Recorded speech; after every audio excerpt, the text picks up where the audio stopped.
Humpback whales are known for their haunting songs, and much like human tunes, they can quickly spread until all whales in the group are singing from the same song sheet. This signature song evolves gradually over time as individual males add embellishments and others copy. Seen here off the east coast of Australia, this is what the whales were singing 2 years later.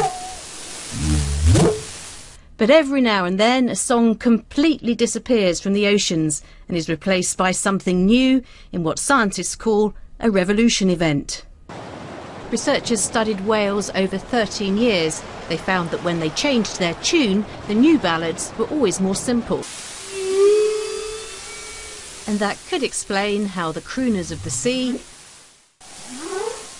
adapt and change their songs, ensuring their musical repertoire stands the test of time.